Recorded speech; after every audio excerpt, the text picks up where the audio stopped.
Voilà, voilà.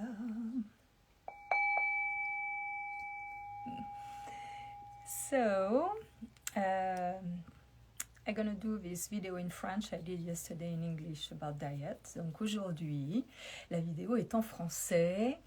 Je ne sais pas si je dirai la même chose, mais en tout cas, j'ai beaucoup de questions par rapport à ma façon de me nourrir.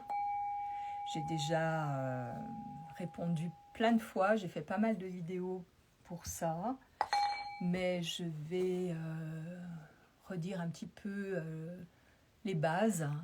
En fait, j'ai pas de régime particulier, j'ai pas de diète particulière. Je pourrais dire que je suis végétarienne, mais il m'arrive de manger de la viande de temps en temps, rarement, mais ça m'arrive. Mais ce que je préfère, c'est les fruits et les légumes, les amandes, les noix, toutes les noix, les olives. En fait, j'aime tout ce qui est frais, vivant. Et je vais au marché biologique, donc je me sers au marché. Je vais pas, c'est très très rare que j'aille dans les supermarchés. Si j'ai une envie de banane, je vais au supermarché. Mais autrement, je me sers au marché. Et ici, on a la chance quand même à Malibu. Le marché est plus petit ici à Joshua Tree, mais il y a tout ce qu'il faut. Et en fait, c'est formidable parce qu'une fois par semaine, on a exactement tout ce qui... Enfin, moi, j'ai tout ce qui me convient. Voilà. Il y a des œufs, il y a tous les fruits, les légumes, et fruits excellents et légumes excellents, parce que on est dans le désert, mais il y a quand même des fermiers, des petits fermiers qui cultivent, biologiques, et leurs produits sont vraiment super bons, quoi, et toute l'année. Bon, il y a des saisons quand même, c'est sûr qu'on n'a pas de nectarines en hiver, mais on a une très très longue saison de fruits d'été. Et j'adore, comme les pastèques et tout ça. D'ailleurs, des fois, le samedi, je vais au marché, le dimanche, il peut m'arriver de me faire une journée pastèque où j'ai envie de manger que de ça. Et je me sens bien comme ça. Donc voilà, en fait, c'est pas une question de je mange ci, je mange pas ça. Des fois, je mange du pain, des fois, j'essaie d'avoir du pain. Bon, je le fais pas moi-même, mais ça va venir. Là, je me suis fait du shalala bread il y a quelques jours, qui est délicieux. Mais on a un boulanger ici qui fait du pain au levain. Donc ça, c'est vraiment bon. Et puis, je ne me pose pas la question de me dire, je mange du chocolat, je fais mon chocolat moi-même, noir. De temps, je mets des raisins, des noix, des dattes. Enfin, je mets... voilà, et je me prive absolument de rien. Mais ce que j'ai remarqué, ce que je disais hier, c'est qu'en fait, depuis quelque temps, c'est pas que j'ai moins d'appétit, c'est que j'ai pas... oui, je peux dire que j'ai moins d'appétit. C'est comme si j'avais pas besoin de manger aussi souvent. Déjà, je mangeais pas très souvent, je faisais que 2 repas par jour. Mais là, depuis quelque temps, je suis à 1 repas par jour. J'ai pas besoin de manger plus. Il faut dire aussi que je me couche pas très tard. Mon dernier repas est en milieu d'après-midi. Des fois, c'est mon seul repas parce que le matin, je prends un verre d'eau en me levant avec du jus de citron. Et après, je me fais un petit café un peu plus tard. Donc, entre-temps, j'ai fait de l'exercice, j'ai fait du yoga, j'ai répondu à mes emails et hop, il est déjà midi. Et j'ai toujours pas pris de petit déjeuner. Donc en fait, c'est très simple. Pour moi, avec mon rythme de vie, ça me convient parfaitement. C'est sûr que c'est difficile pour les gens qui travaillent ou les gens qui ont des enfants. Bon, je suis passée par là. Hein. C'est pas que j'ai pas connu. Hein. J'ai connu 3 repas par jour à cuisiner à la maison pour les enfants. Parce que j'étais à la maison, je ne travaillais pas. J'ai commencé à travailler quand ils étaient déjà, je dirais, presque adolescents. Donc j'étais à la maison et je cuisinais le matin, le petit-déj, le déjeuner et le soir. Donc j'ai bien connu ça et je peux vous dire que j'apprécie vraiment tout le temps que j'ai pour moi maintenant, parce que je vais près des 70 ans. Et ça, c'est merveilleux. C'est vraiment un des avantages que l'on a avec l'âge, c'est de pouvoir avoir du temps pour soi. C'est pour ça que j'ai un peu du mal quand je vois des femmes qui disent « Oh, je vais être à la retraite, qu'est-ce que je vais faire ?» Ouh, il y a tellement de choses à faire ou à apprendre ou à... C'est pas possible de s'ennuyer, quoi. C'est merveilleux d'avoir tout ce temps.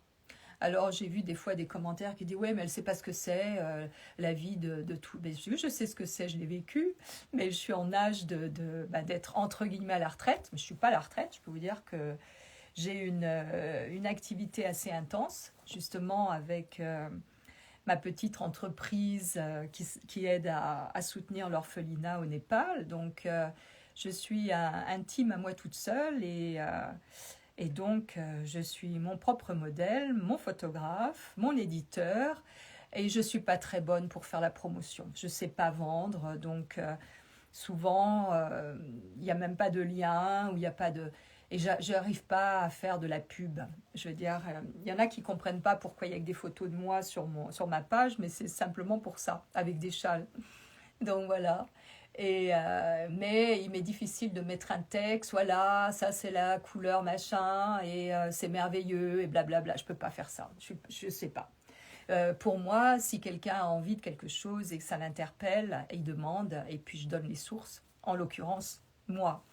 Mais je suis pas là à dire, oh, vous savez, c'est le moment de commander cette couleur parce que c'est à la mode, parce que c'est ceci ou parce que c'est vraiment exceptionnel, vous trouverez pas, je peux pas faire ça. Donc voilà, mais toute cette petite entreprise me prend beaucoup de temps et puis surtout je réponds aussi à mes messages sur les réseaux sociaux. Donc ça c'est ce que je fais le matin avec mon délicieux café. Alors mon café, j'aime le café noir sans sucre.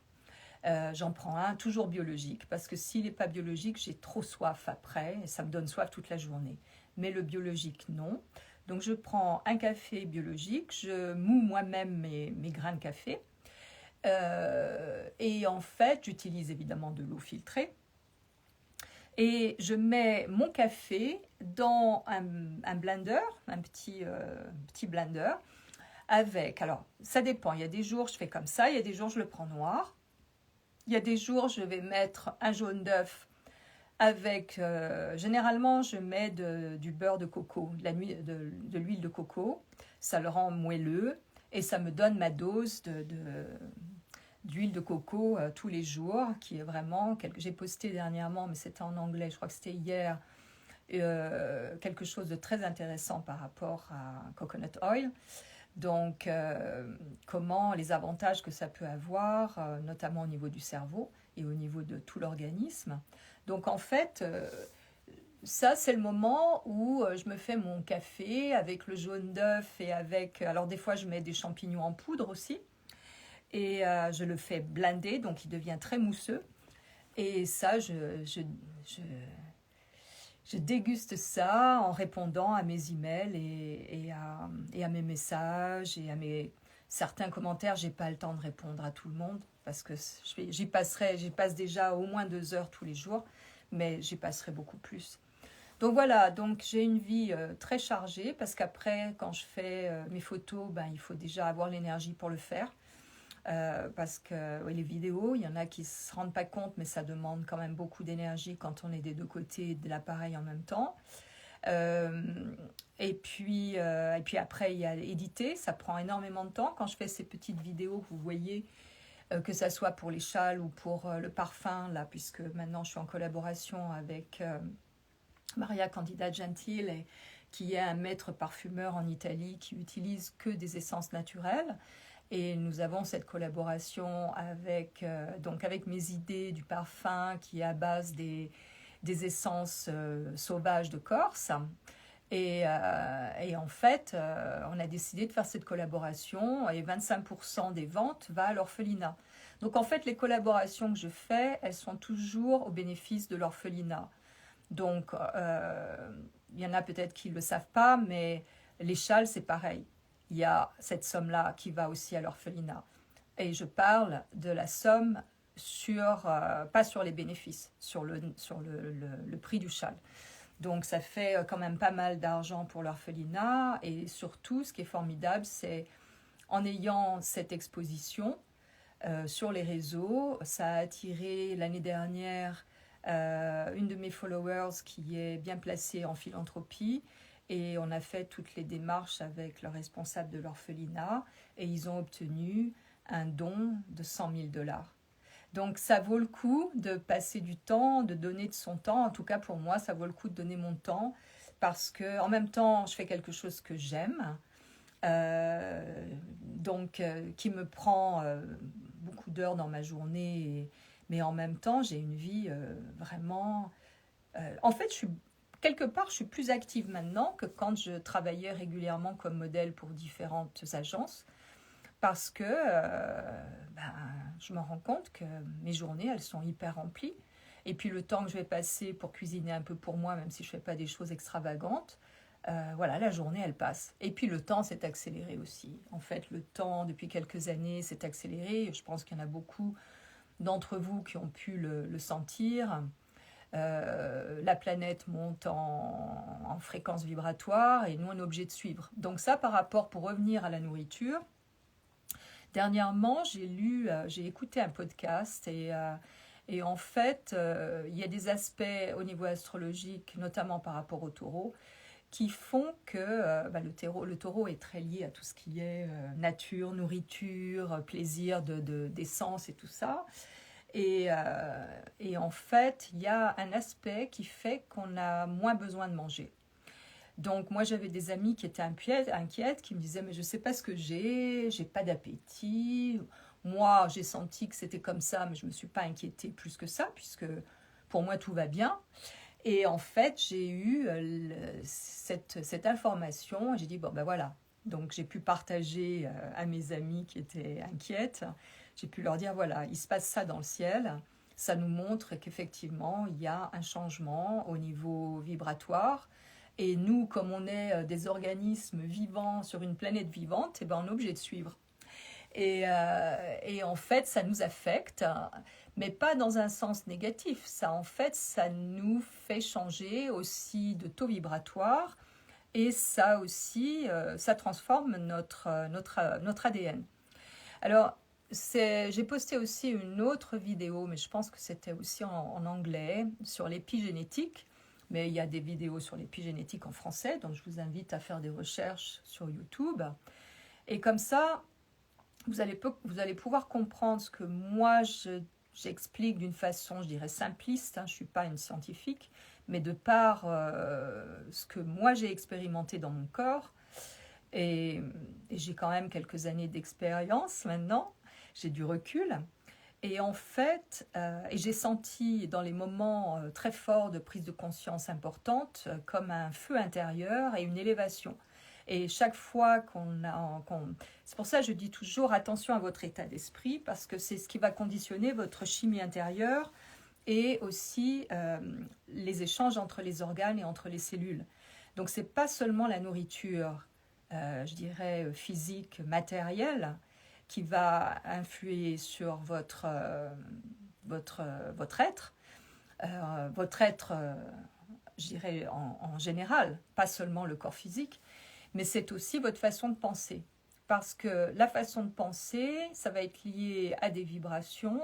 Si on a des pensées négatives, désagréables, comme quoi on vaut rien, comme quoi on est moche, comme quoi oh là là, j'ai un peu de gras sur le ventre, et ben voilà, donc je vais pas en faire une histoire, mais je peux le remarquer, mais je vais pas non plus en faire une obsession, voilà.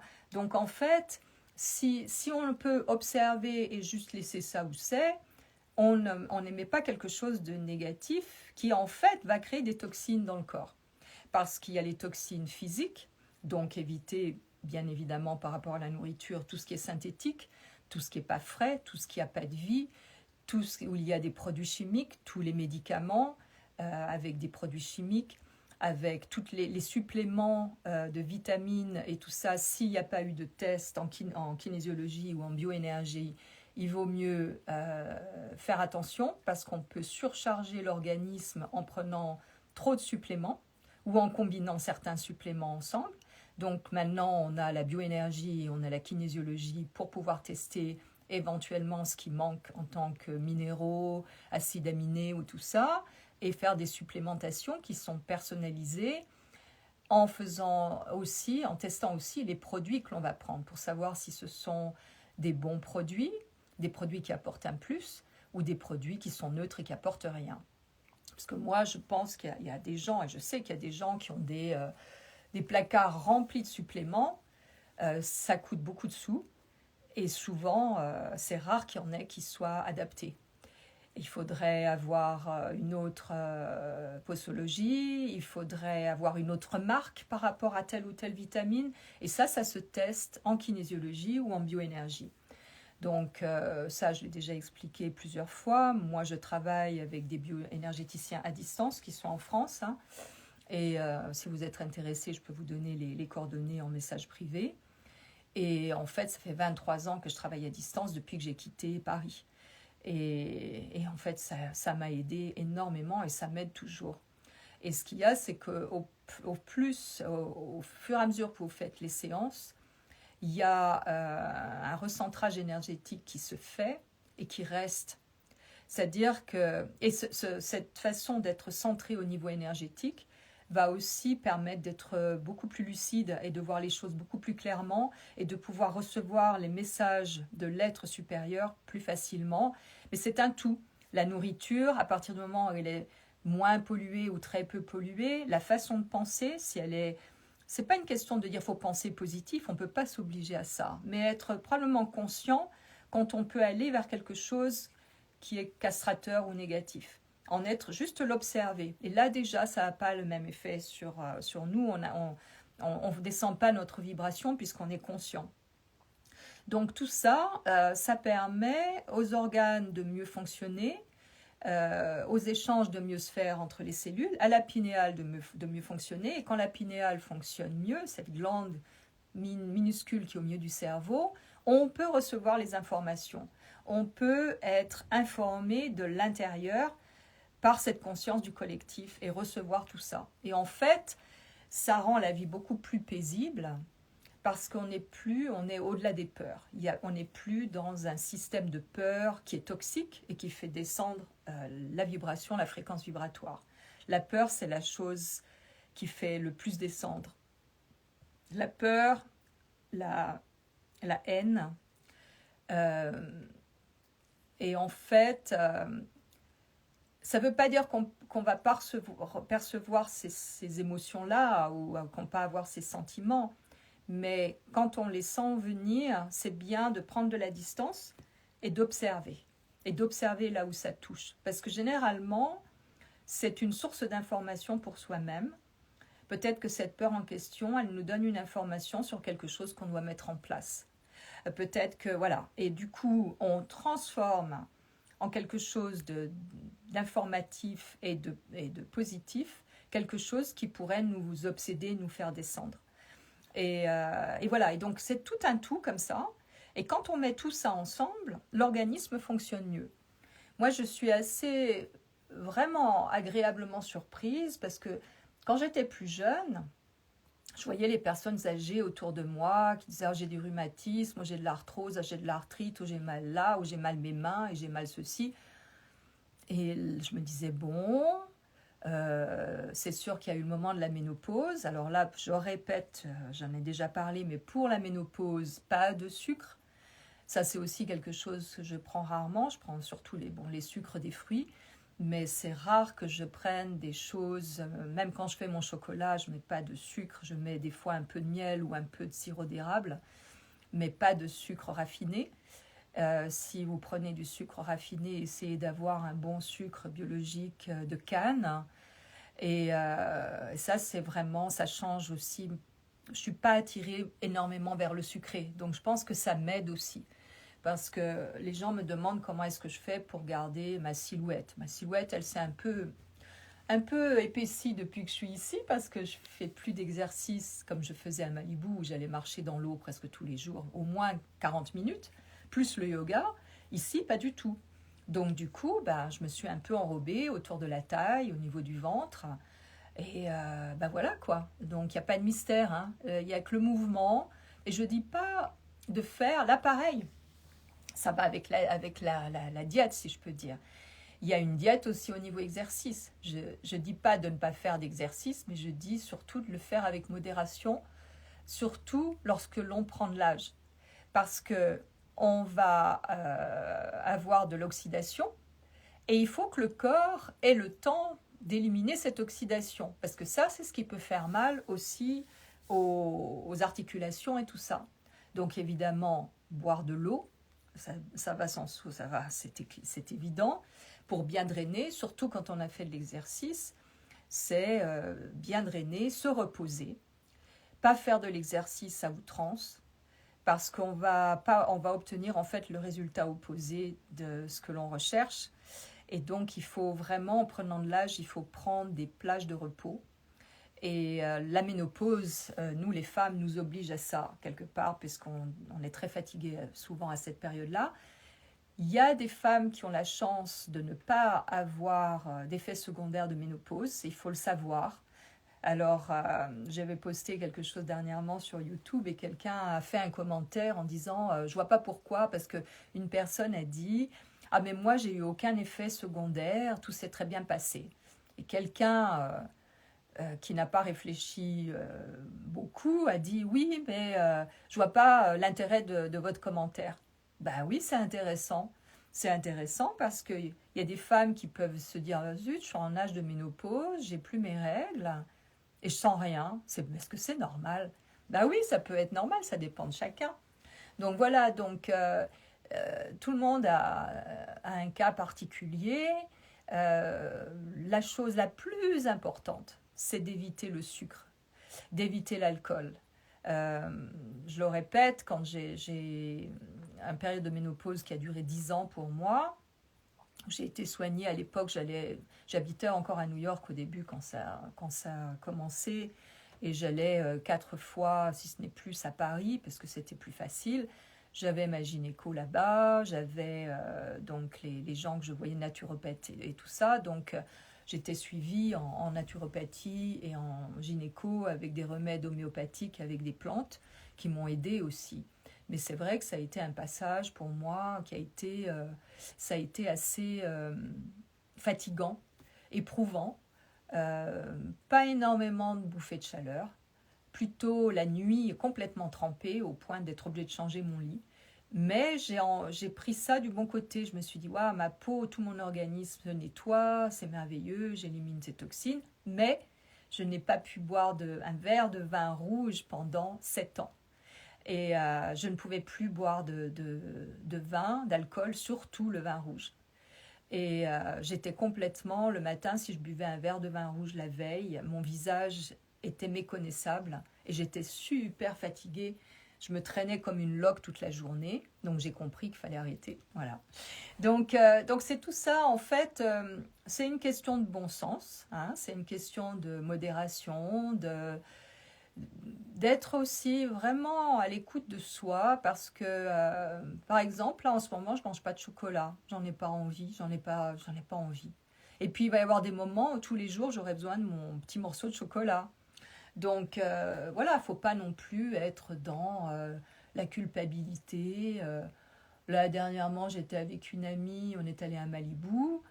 Eh ben, il y a un endroit où il y a des super pizzas biologiques qui font délicieuses. Eh ben, on en a eu au déjeuner, on en a eu au dîner. Et voilà. Et donc, et je me suis sentie très très bien. Donc, c'est ça aussi, c'est manger sans culpabilité, manger en aimant, en fait, en étant passionné, en étant heureux, en étant en joie de manger, en appréciant, en ayant de la gratitude de pouvoir avoir. La gratitude est très importante, l'appréciation est vraiment importante. Et c'est le sens de quand on prépare sa nourriture, c'est vraiment, il y a de l'appréciation, de la gratitude pour toute la chaîne qui a amené cette nourriture dans mon assiette. Il y a les fermiers, il y a la terre, il y a l'eau, il y a le soleil, il y a tous les éléments. Et c'est avoir la sensation d'incorporer tout ça et d'être encore plus part de cette planète, de vivre pleinement l'incarnation. Et quand j'ai vraiment le désir d'un morceau de viande, eh ben je ne suis pas dans la culpabilité et je choisis. Il y a des, comment on appelle ça ici, des ranchs, des fermes qui élèvent les animaux dans la nature. Bien sûr, ça coûte un peu plus cher, mais j'en mange tellement rarement que je ne vais pas mettre n'importe quoi dans mon corps non plus. Donc ici, on a du bison, qui est une viande excellente, qui vit en liberté, comme on a les petits cochons corses dans le maquis en Corse. Hein. Donc voilà. Et voilà. Je veux dire, c'est simple. Il faut pas... C'est un peu dommage si on a la possibilité d'avoir des produits comme on a dans nos pays. Il y a des pays où ils n'ont pas, il y a des pays où il n'y a même pas d'eau à boire. Et c'est pour ça que l'appréciation de ce qu'on a, c'est ce qui fait élever notre taux vibratoire. C'est ce qui nourrit aussi notre âme et l'âme du collectif. C'est ce qui fait qu'en élevant notre taux vibratoire, nos organes fonctionnent mieux. On est plus en connexion avec notre être subtil. Et du coup, on est de plus en plus, entre guillemets, guidé, protégé, informé. Ça se fait, ça coule tout seul, quoi. Alors, c'est intéressant parce que il y a quand même des moments, c'est pas toujours tout rose comme ça, hein, je veux dire, il y a des moments où, ben, voilà, une nuit, je sais pas ce que j'ai un mal de tête, ma boîte crânienne, c'est comme si elle va exploser et tout, mais je suis pas dans la peur, parce que comme je suis informée et que je m'informe aussi sur ce qui se passe au niveau de la planète, au niveau justement de cette ascension de la Terre et tout ça, au niveau cosmique, au niveau du Soleil, avec les émanations solaires qui sont très très importantes depuis quelque temps, je sais que tout ça, ça agit sur moi aussi, que ma matière même se transforme. Donc, je laisse faire. C'est-à-dire que je ne suis pas en train de me dire « Oh là là, il faut que je prenne ceci. » D'ailleurs, j'ai pas d'antidouleur, je ne sais pas ce que c'est, j'en ai pas. J'ai quelques remèdes homéopathiques que j'utilise éventuellement si j'ai vraiment un très fort mal de crâne ou si j'ai la grippe ou quelque chose comme ça. Mais j'ai pas chez moi, il n'y a pas d'antidouleur. Donc, parce que je ne mets pas résistance au phénomène de transformation. Et là, c'était juste avant le 8 août. Il y a un portail qui a été très très fort au niveau énergétique à la période du 8 août. Et en fait, quelques jours avant, j'avais vu un podcast où des gens témoignaient qu'en fait, elles avaient des douleurs, qu'elles se sentaient mal, qu'elles avaient envie de vomir. Moi, je me disais, ouais, tout va bien, j'ai rien. Et puis en fait, le 8 août est passé. Et la nuit du 8 au 9, alors là, ça a été... ma tête, c'était comme si je sentais les plaques osseuses qui bougeaient, qui tournaient dans tous les sens, ça s'ouvrait au-dessus, ça me faisait mal. J'ai dit, bon, j'ai compris, c'est cette façon, parce que le lieu où vous êtes, le lieu où l'on est sur la planète aussi, fait qu'on a des phénomènes, qu'on vit les choses différemment. Et je me suis dit, bon, ben voilà, c'est ça, c'est le portail du 8 août. Moi, je l'ai le jour après. Et ça a duré toute la nuit. Alors, j'ai un petit appareil, je ne l'ai pas là, mais j'avais fait une promotion. C'est toujours sur ma page d'ailleurs, et puis sur YouTube, ça s'appelle Trinity Pro. Et où on peut, par exemple, avoir toutes sortes d'indications, de conditions, où on peut travailler sur les fréquences vibratoires des conditions. Et j'avais mis pour mal de crâne, parce que c'est pas vraiment un mal de crâne, c'est pas une migraine, c'est pas ça, c'est pas une migraine, c'est autre chose. Mais bon, j'avais mis ça et c'est vrai que ça m'a soulagée parce que ça permet de rééquilibrer au niveau des fréquences vibratoires. Mais le fait de ne pas être dans la peur et le fait de laisser faire, déjà, il y a moins de souffrance parce qu'il y a moins de résistance. Et le fait d'être informé. Donc c'est ça, quand il y a quelque chose comme ça, essayez d'être informé, d'être à l'écoute, d'être conscient qu'il y a d'autres choses qui se passent et que c'est pas forcément parce que vous êtes en train de développer une maladie catastrophique. Donc voilà, là, ça ne veut pas dire qu'il ne faut pas vérifier, ça ne veut pas dire si vous le sentez, il ne faut pas faire d'examen, il faut le faire. Mais bien souvent, il y a des gens qui ont des douleurs ou des choses et on ne trouve absolument rien aux examens parce que c'est à un niveau énergétique et on ne va rien trouver aux examens physiques. Donc c'est tout ça. Donc il faut avoir, je pense que le principe de base, c'est d'avoir que nous sommes des êtres biologiques, organiques, comme la nature, des êtres vivants, comme tous les êtres vivants, toutes les créatures qu'il y a sur cette planète. Et comme la planète change, ça nous oblige à suivre le mouvement aussi. Et des fois, ça ne se fait pas sans douleur. Mais ça, généralement, ça ne dure pas. J'ai eu aussi quelques désagréments au niveau de la mâchoire, d'une mâchoire, et je sentais que ça travaillait, quoi. Et je me suis dit, tiens, c'est bizarre. Habituellement, c'est le côté droit.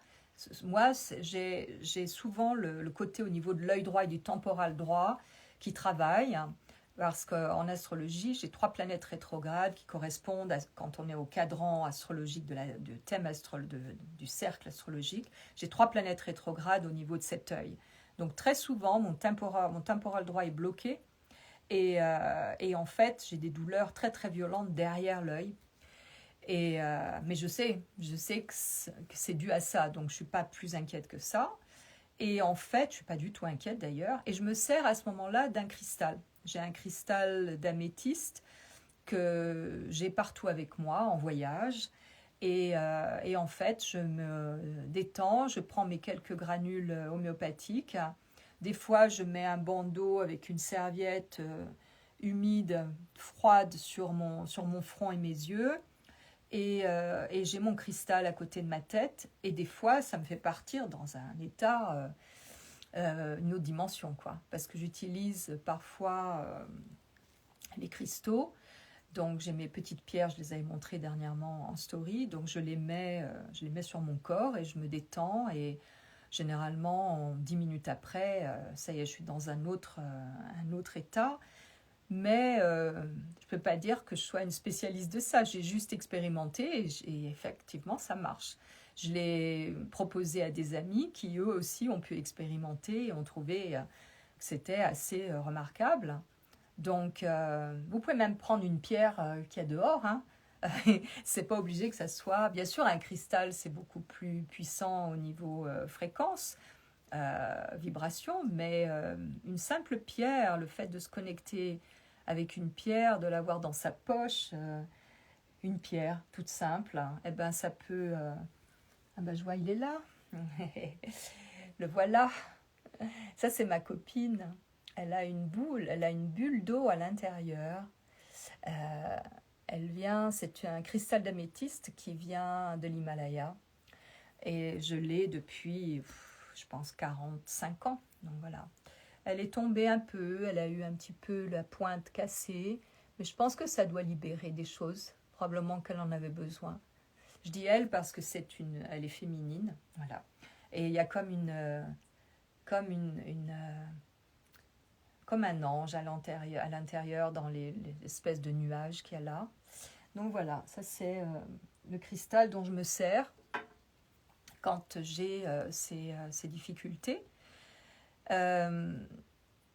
Il faut savoir aussi que ce que l'on vit, bon, évidemment, il y a la nourriture, il y a la façon de penser, il y a ce que l'on expérimente dans notre vie, que ce soit au niveau des relations ou au niveau du travail. Tout ça, ça va nous affecter, évidemment, et ça peut induire des choses qui ne coulent pas facilement dans le corps. Ça peut induire des blocages. La peur fait énormément de blocages. Si elle n'est pas identifiée, observée et tirer éventuellement l'enseignement que la peur peut nous donner, à mettre en place quelque chose, à faire attention à quelque chose, voilà. Mais toutes ces choses-là, quand on vit des choses assez dures émotionnellement, il y a souvent un blocage au niveau du corps, puisqu'il y a un blocage énergétique, parce que ça ne circule plus, ça n'est plus dans le mouvement, on est stressé, on a peur, et hop, hop, hop, ça fait comme ça se resserre, et du coup, ben, dedans, ça circule plus. Donc, c'est ça, donc ça transparaît aussi sur le visage. Quand je suis rentrée de mon voyage au printemps, j'ai été très mal pendant 15 jours, j'en ai parlé, mais vraiment très très mal, comme rarement j'ai été. Et en fait, j'avais l'impression, mon visage était vraiment moins lumineux, moins, je dirais, épanoui. Je me sentais, tirée à l'intérieur. Mais bon, j'ai lâché prise. Ça a duré 15 jours. Mais quelque part, ça a stimulé quelque chose à un autre niveau et j'ai pris des décisions que je ne pensais même pas prendre 15 jours avant et qui m'ont surprise, et j'ai compris qu'en fait j'étais dans un processus de transformation profonde et que cette mort que je ressentais, cet état de mortifère que j'avais ressenti au début de la ménopause d'ailleurs, en fait c'était parce que c'était la mort d'un cycle de ma vie, la mort de quelque chose, d'un état, la mort d'une situation, la fin d'une situation, et en fait quand j'ai compris ça, hop, ça a été fulgurant, j'ai pris des décisions vraiment importantes et voilà, et je me suis engagée dans quelque chose que j'aurais même pas pensé engager 2 semaines ou 3 semaines avant. Donc c'est ça, c'est que des fois quand on est dans cet état troublé, où on est mal physiquement, moralement et tout ça, c'est parce que c'est un état de transition. C'est un état de transition et pour moi c'est toujours pour le mieux. Euh, donc si on a à l'esprit ce processus, il est possible de passer au travers de ça d'une façon beaucoup plus facile et de se mettre, je dirais, entre guillemets, en vacances. Quand je dis en vacances, c'est être vacant. Parce que si l'on est accroché comme ça à quelque chose et qu'on ne laisse pas aller, il n'y a rien qui peut venir. En fait, il ne faut pas mettre de résistance. Parce qu'il y a une transformation qui s'opère. Je dis toujours, c'est un peu comme la chenille qui se retrouve dans ce cocon chrysalide et qui est complètement transformé et qui va devenir un papillon. En fait, on vit exactement le même processus. Si on a cette métaphore à l'esprit, ça peut vraiment aider. Ça peut vraiment aider à lâcher prise et à envisionner, comme on dit en français, et à avoir une vision, à se projeter dans un futur très proche. C'est pas obligé d'être un futur. Le futur, c'est relatif, hein, à se projeter dans quelque chose de positif. En fait, c'est une alchimie. C'est vraiment comme les arts martiaux. C'est prendre cette situation qui est difficile, qui est, comment on dit, qui est éprouvante, et savoir que de la même façon, de la même intensité qu'il y a c'est lourd, c'est dur, il y a en opposé, puisque c'est un principe de la nature, la même intensité dans l'autre pôle. Et donc d'avoir ça à l'esprit, ça permet d'aller au travers des expériences douloureuses d'une façon beaucoup plus fluide. Et justement, c'est de ne pas éviter l'expérience. C'est d'en être conscient, c'est d'observer, de constater, oui, il y a ça, ça, ça. C'est pas agréable. Voilà, j'ai ça. Ok, donc là, maintenant, il y a probablement quelque chose qui est en train de travailler, de changer.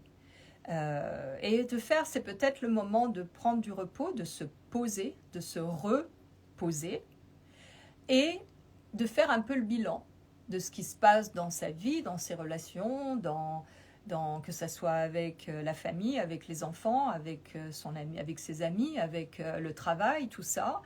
et de voir où on en est et de voir ce qui est juste pour soi ou pas. Et peut-être que des fois, il y a des changements profonds à effectuer, qu'on hésite à effectuer pour plein de raisons.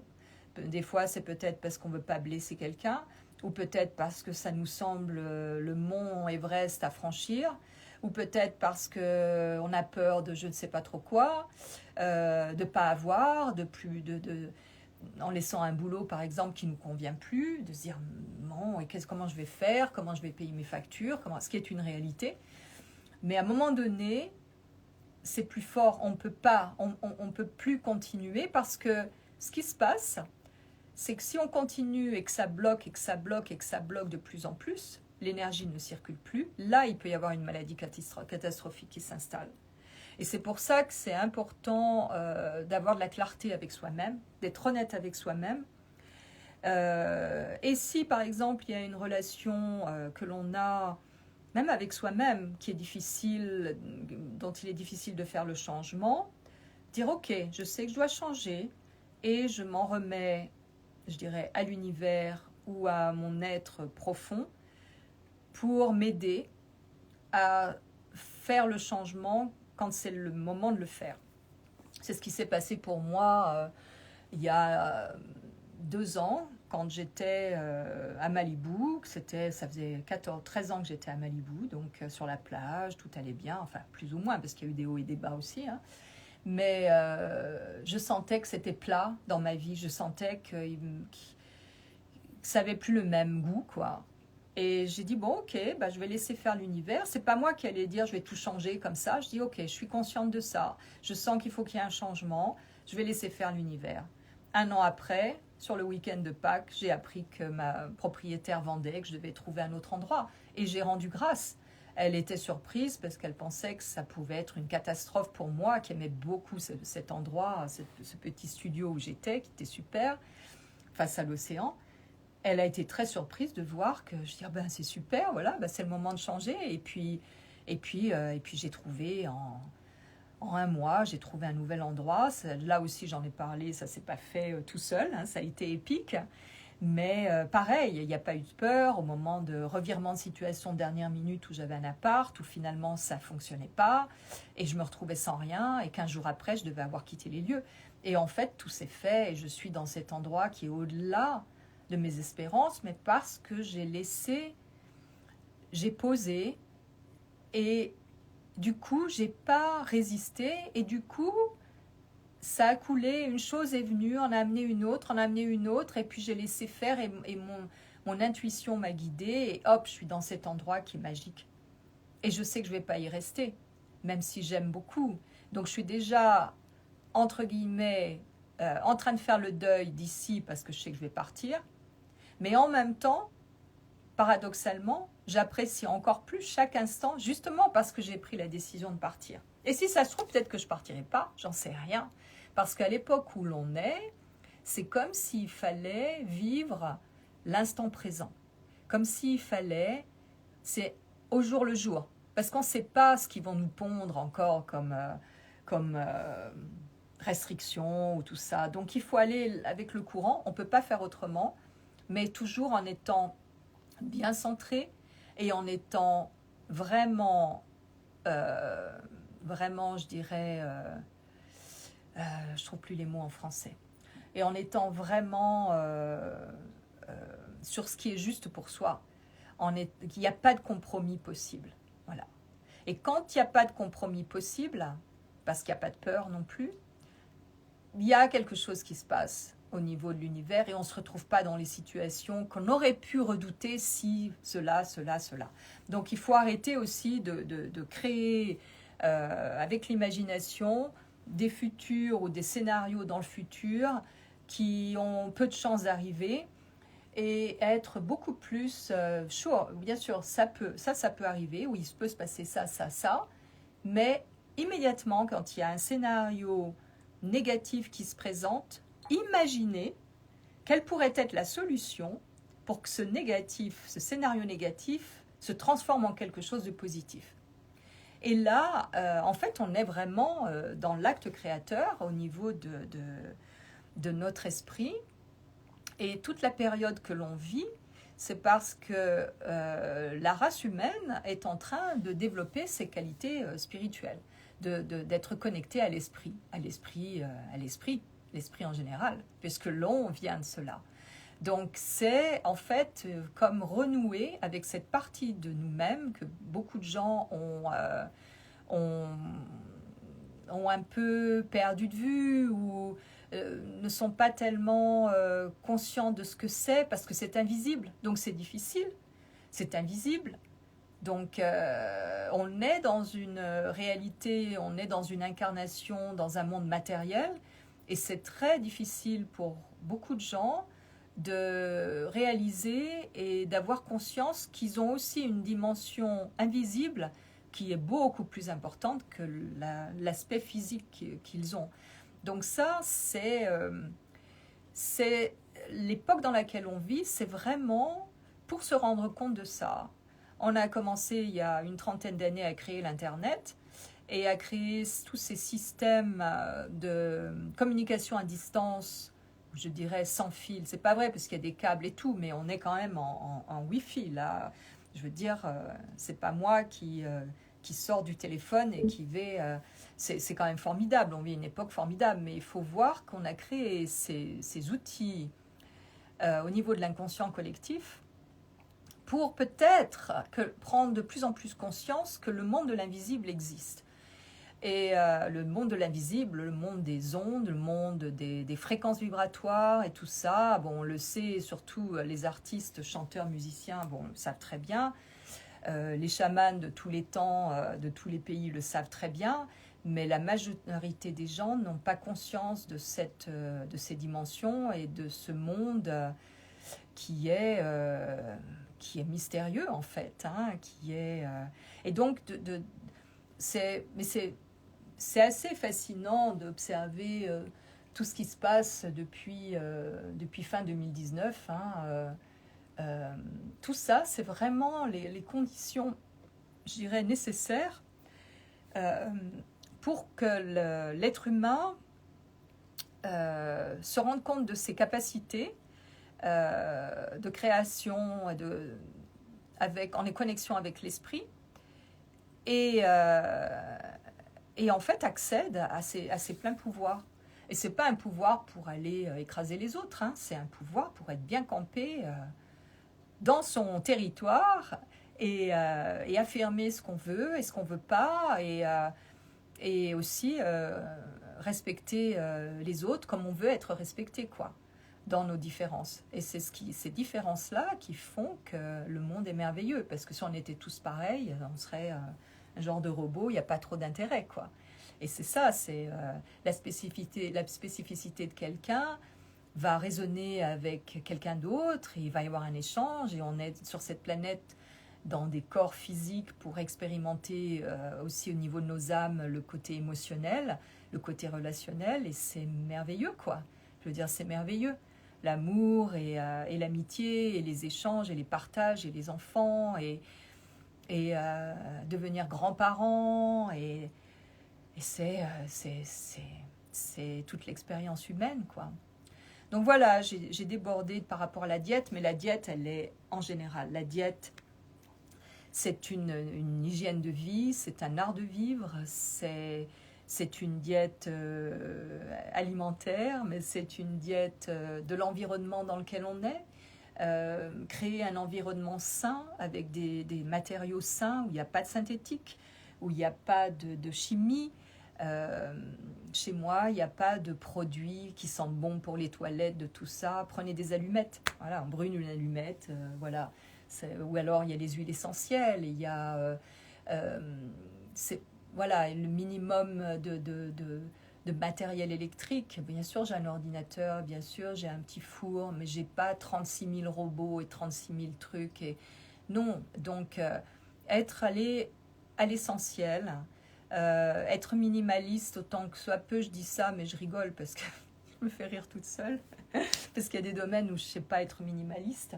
Il n'y a qu'à voir autour de moi avec tout mon univers de minéraux et de buissons et de coquillages et de tous ces matériaux, ces tapis, toutes ces choses, Mais bien sûr, j'ai pas beaucoup de meubles, mais alors qu'est-ce que j'ai comme objet, quoi. Voilà, donc... mais bon, je vis mon incarnation, voilà. Je me dis, bon... Et puis je me culpabilise parce que, ça j'en parlais aussi hier, j'adore aller dans ce qu'on appelle ici les thrift stores. Donc c'est les magasins style Armée du Salut et découvrir des trésors oubliés. Voilà. Et voir avec comment ils peuvent être intégrés dans mon univers, retrouver, leur redonner une vie et en fait participer en cela. Et c'est ça que j'en parle aussi en anglais, c'est vraiment important. C'est minimiser autant que soit peu la production. La société de consommation, la production. Il y a déjà énormément sur Terre et il y a énormément de choses. Et quand on va acheter dans ces endroits-là, on peut découvrir des choses super et vraiment qui valent 3 fois rien. Et en fait, voilà. Donc c'est un art de vivre. Quand je dis c'est un art de vivre, c'est vraiment ça. Et, et si on fait un peu tous comme ça, au lieu d'acheter quelque chose de tout neuf et tout nouveau et d'avoir toute la série, de toutes les mêmes assiettes et tout ça, ben moi je préfère trouver des objets plus particuliers. L'autre jour j'ai trouvé 2 bols et assiettes de porcelaine japonaise que j'ai payé la moitié $1, 50 cents. Donc... et plein d'autres choses comme ça. Et je trouve que c'est beaucoup plus vivant quand sur ma table, il y a des choses comme ça qui sont dépareillées, mais qui ont été faites à la main ou qui ont vraiment du charme parce que c'est pas de la masse production. Et ça crée un ensemble, un espace où il y a une âme. Et parce que quelque part, il y a une appréciation encore, c'est toujours l'histoire d'appréciation de ce qui a été fait par les mains d'autres êtres humains. Qui est là, j'ai acheté un couvre-lit en crochet qui est immense et qui n'est pas du tout abîmé et qui est magnifique. Et je m'en servirai sûrement pour une photo. Et en fait, le nombre d'heures qu'a passé cette personne pour faire ça, des fois je me dis j'aimerais bien savoir qui a fait cet objet qui est magnifique. Et c'est fait à la main, quoi. Et ça, pour moi, c'est un petit trésor. Donc voilà, c'est ça. C'est toute cette art de vivre. Là, il y a quelqu'un qui met yoga. Bien sûr, yoga fait partie de ma vie. Je peux même dire depuis très jeune, parce que quand j'étais enceinte de Michel, de mon fils, quand j'avais 17 ans, je ne savais pas que je pratiquais du yoga. J'avais vu ça dans un magazine, je ne savais pas ce que c'était, je faisais des exercices. Je me suis rendu compte peut-être 10 ans après, quand je suis allée en cours de yoga, qu'en fait, je pratiquais déjà le yoga quand j'avais 17 ans, sans le savoir. Donc oui, ça fait partie de ma vie. Et puis après, mon fils est né, ma fille est née aussi, et j'ai continué, surtout quand j'étais en Corse, à pratiquer ces exercices sans savoir encore que c'était du yoga, sur la plage et un peu partout où j'étais. Et en fait, ça fait partie de de ma diète, de mon hygiène de vie, quoi.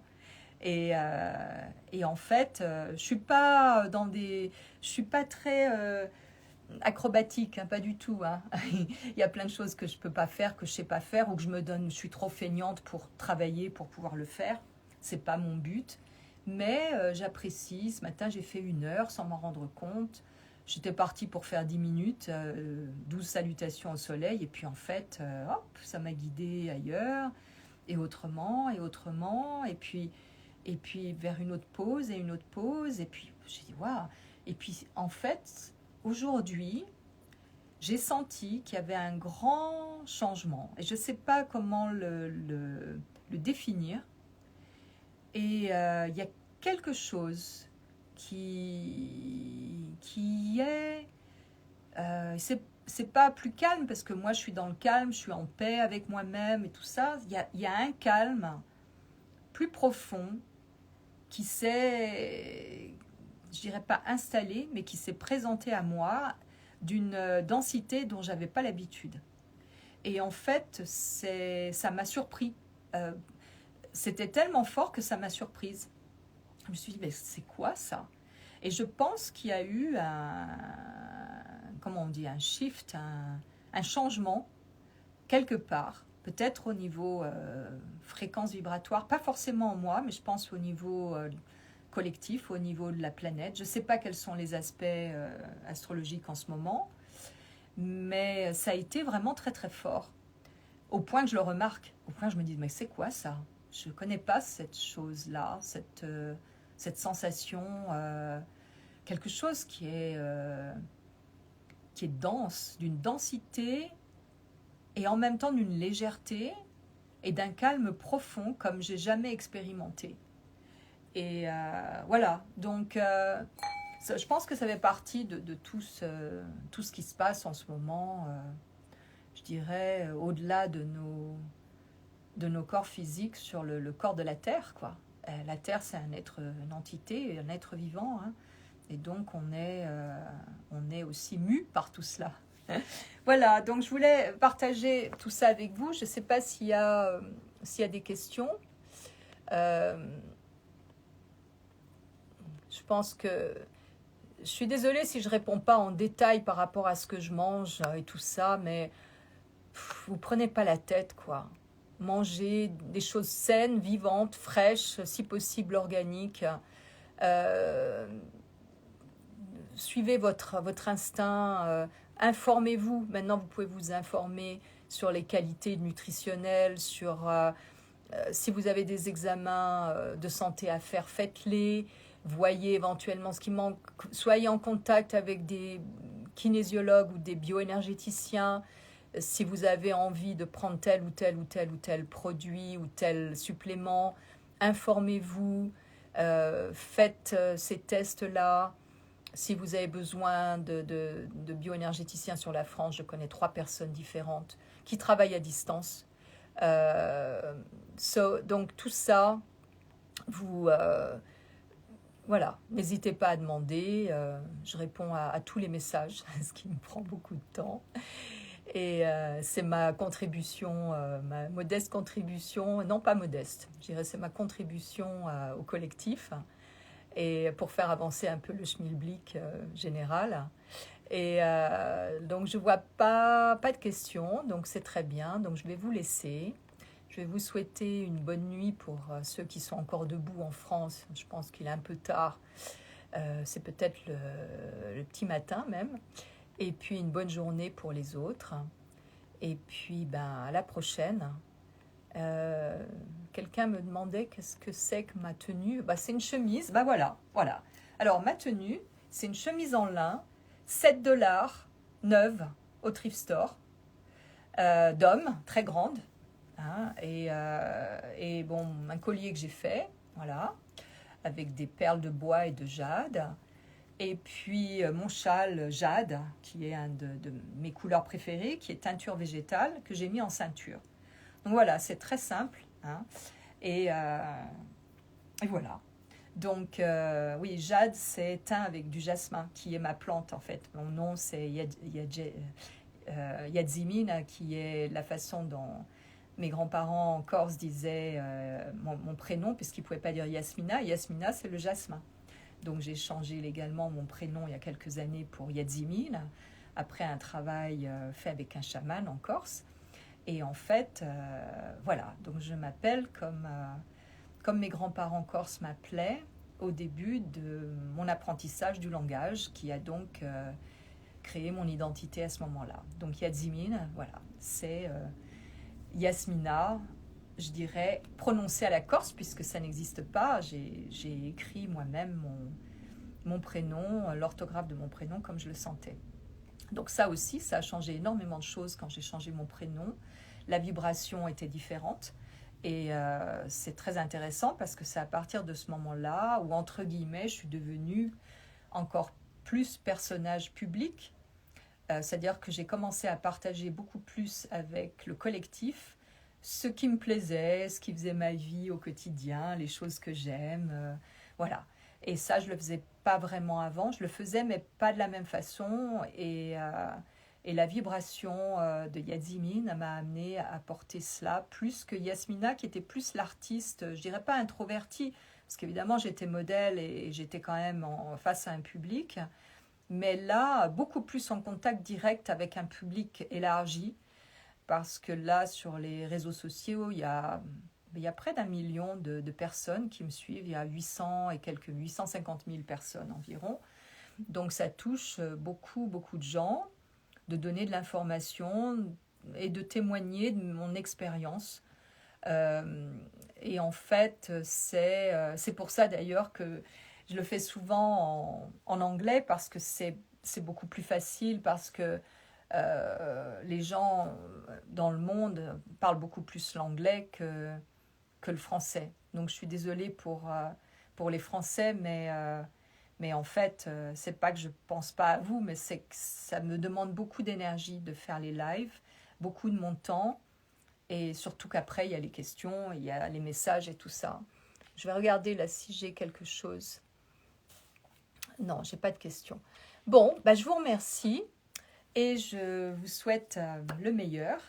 Prenez soin de vous, ne soyez pas dans les peurs, identifiez-les, servez-vous-en comme un tremplin pour une métamorphose, pour créer quelque chose de beau, utilisez votre imagination. Je le dis toujours, l'imagination, c'est l'image mise en action. C'est l'image, imagination, image mise en action. Donc, allez-y, quoi. N'ayez pas peur d'imaginer même des trucs complètement farfelus. Vous pourriez être surpris. Voilà. Bon, je vous embrasse.